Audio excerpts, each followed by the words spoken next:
Welcome back to our study of Titus in chapter 2. We're going to be beginning in verse 6, which will be discussing the responsibilities of the young men and the slaves, or we're going to take that as basically a sense of employees. But first of all, let's look at what we call our structured outline. You can see it a little bit different here, but likewise you can see that there's two primary subjects, and these two subjects are dealing with the young men and then bond servants. So these two groups are going to have some instructions from the Word of God about how they are to be molded and trained, and that's the reason why it starts off here with likewise. Now, in each one of these lines, just to give you a little more on the idea of the structured outline, they either begin with a phrase, or what they call a prepositional phrase, or they can begin to be a whole series of similar parallel descriptions, or the line can begin with a relative pronoun like that, which introduces a phrase that describes the antecedent. Now this one starts here and then has some periods because another clause or phrase is used in the middle of the sentence, but then it takes back up the rest of the sentence here. So here you have the subject line and then the verb line here with a phrase that is, or clause that's in the middle of it that describes the one that's being talked about. And then that goes back up to the previous concept, in this case, the pattern of good works. And sometimes they'll begin with what we call a gerund. In the Greek, they're actually participles, but in this case, it ends with an ing form of the verb. That'll be a description of the previous antecedent or the previous phrase, verb, or noun that goes before it. Comes back over here to begin all over again with another verb. So it starts over to the left because the subject changes, and then he'll be developing it on following this same pattern. You have a series of infinitives: to be obedient, to be well-pleasing, and then in the negative aspect, not answering and not pilfering, but showing. Again, but is another one of those connecting words, what we call an adversive connecting words, which means just the opposite. So instead of pilfering, they're to show all fidelity. And then here's another one of those relative pronouns that it connects this whole clause with what goes on before, that they may adorn. So this is to be showing all good fidelity, that they may adorn. And so this is a whole line defines why the showing is so important.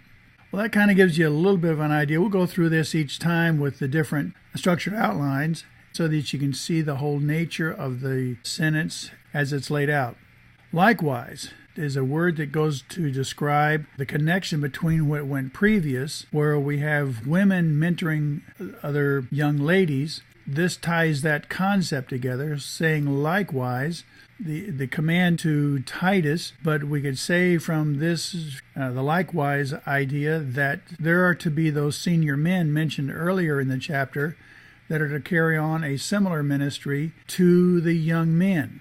The verb exhort, as we have marked here, is in the present tense, and it's a present tense imperative, which means that it is a ongoing, continuous kind of an action. These men are to be continually being exhorted, is the sense of that verb, which this implies that there's not an end to this type of ministry.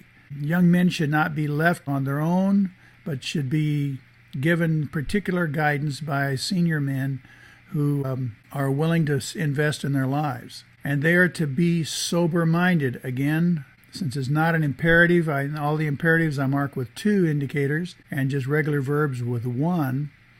But they are to be sober-minded. That's all one word. The meaning of this concept is to be sound in mind, and likewise the concept of self-control. Probably nothing young people need more today than self-control and learning how to have self-control. They need to know that they're going to be held accountable to someone. Thinking soberly has to do like with the idea here in Romans 12:3, for I say that through the grace given unto me to everyone who is among you not to think of himself more highly than he ought to think, but to think soberly. So it has to do with not only self-control, but the way you're thinking. That's why it's sober-minded. It has a lot to do with the thoughts that you repeat to yourself, the truths that you really do believe in. How do you estimate yourself? And that's not to be more highly than you ought to think. That is, you need to have a realistic perspective of yourself, of your value, and how important you are, and that the world doesn't rotate around you, but that rather you are to invest in your life in things that are really important. So, in all things then showing, again, a continuous action, that is, in all things to be continually showing yourself. The idea here of demonstrating on purpose, showing yourself to be a pattern. The word pattern is the word tupos, which means a stamped image. And it's like a piece of metal that's stamped out so that it's a perfect reflection of the die that cast it. In this particular case, it's to be a reflection of a specific image that is to be intentionally done to show the difference in the life, particularly of good works. So here the young men are to be sober-minded, and they're to be exhorted constantly to be in everything that they do to show themselves as a stamp or model or example. That they are to demonstrate this model on purpose by their good works. And then in doctrine, more specifically, meaning in teaching, how are they going to demonstrate this good works? By what follows. So in doctrine, that is in teachings, they're to show integrity. Integrity has the idea of kind of living what you teach, disingenuous. You don't say one thing and then live it another way. There's integrity. But likewise, there's reverence. And reverence has the idea of seriousness, that you have a purpose for your life, and that this purpose is to be an example on purpose. In other words, you don't just drift into being an example. You decide to be an example. Timothy was told, "Let no one despise your youth, but be an example to the believers in word and conduct and love, in spirit, in faith, and in purity." But it's to take life very seriously. And the whole concept of being this example in integrity, reverence, or seriousness, and likewise incorruptibility. Well, this is an intriguing word that sometimes is translated actually immortal, but the idea is that this is you're going to be living like you were made to live forever. So this is your concept that you are above corruption. To learn how to do that, corruption in the sense of seeking your own benefit, willing to compromise in order to get what you want. So the idea of incorruptible simply has the idea that you are going to stand for truth no matter what.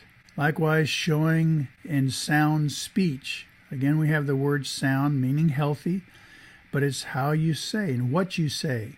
This comes from the idea that in James 1:26, if anyone among you thinks he is religious and does not bridle his tongue, but deceives his own heart, this one's religion is useless.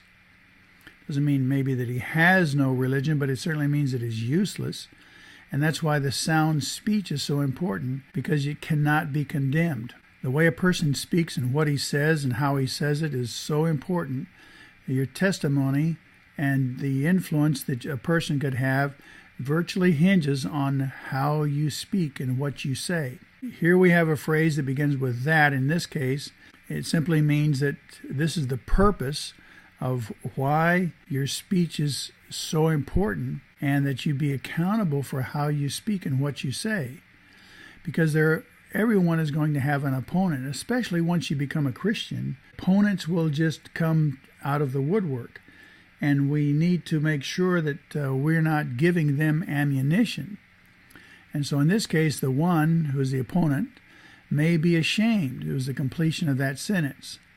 And the whole goal here is that there would be a reluctance for anyone to say anything negative about a believer because of their respect for their integrity, for their reverence, for their incorruptibility, for their sound speech. No matter whether they believe what you believe or not is not what's so important. It's simply because that they are convinced that you are true. It would be very embarrassing for them to say anything evil against you. And so that's why continually having nothing evil to say of you. And that's because you have been willing to submit to a accountability partner that keeps you true to the word. And honestly, the way most people live, if we do not have an accountability partner, we tend to live secret, sinful lives. And that's why it's so important, particularly for the young men, to have a senior person who is willing to mentor them in godly living and doctrine, and that is in the teaching of the scriptures, and how to be practicing this so that they all begin to become evident, so that you're showing yourself in this light. Then he switches the subject down to exhort the bondservants. You notice the word exhort is in italics, and its reason is it's really not in the Greek, and that's because you don't need it.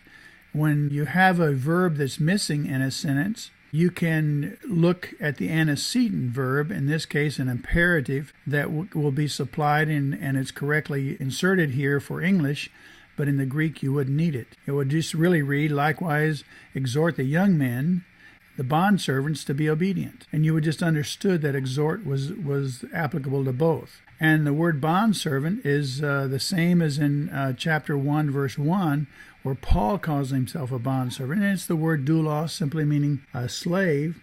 A slave is just someone who's, given up their rights to whatever their interests are for the benefit and for the service of someone that they are serving. But we're going to take this passage to mean, since we don't really have slaves today, we're going to look at it primarily from an employee. And this employee concept, again, you can see how all of these are in parallel. One is to be obedient. When we talk about obedience, sometimes we have a hard time with that.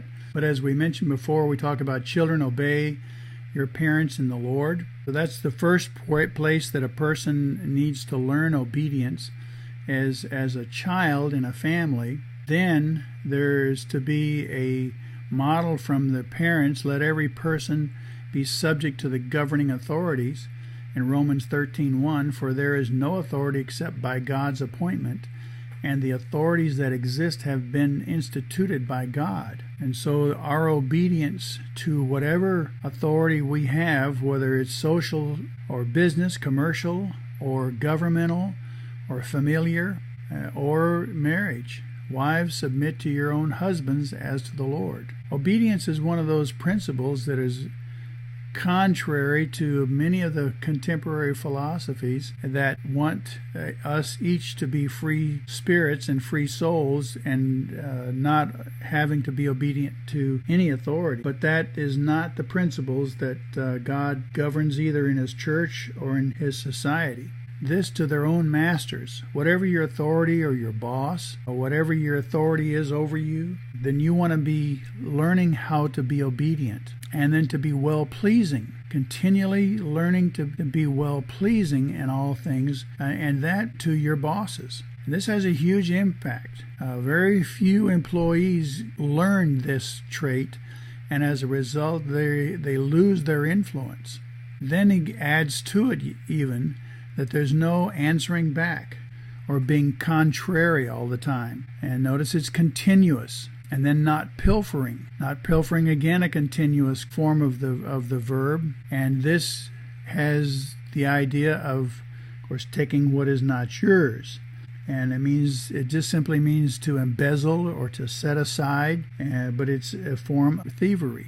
And in the Bible, we have a story of Ananias and Sapphira in Acts chapter 5. Ananias and Sapphira pretended to sell a lot of their goods and give it to the church, but it says in the text, actually using this same word, that they held back some that they had received from their sale, did not give everything to the church, though they pretended to give it all to the church. Christians should never be accused of pilfering anything, that is, taking anything that is not theirs, but rather, on the contrary wise, showing, again, continuous tense, all good fidelity. And that's the same word for faith. In other words, they're constantly trustworthy.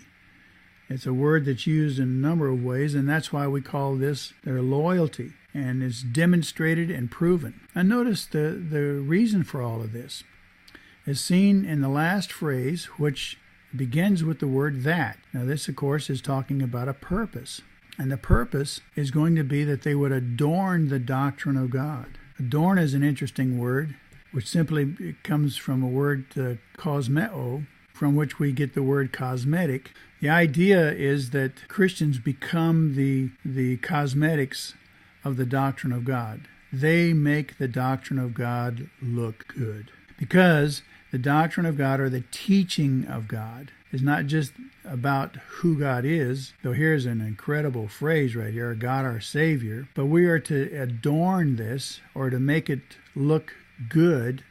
Remember, we are responsible for the reputation of God. Our reputation is going to be the indicator of how people will respond to God. And that's why it's important that we be faithful in all of these things that have been mentioned here, in all things. That is, all relationships and all attitudes. And that's the key that we're going to develop for the strengthening of the church. Well, next we'll be taking up another concept of the rapture, and whole concept of what are the attitudes and motivations and the clarity of the gospel in these last times. So it's going to be a great study the next time. So be sure to join us with our next study of Titus chapter 2.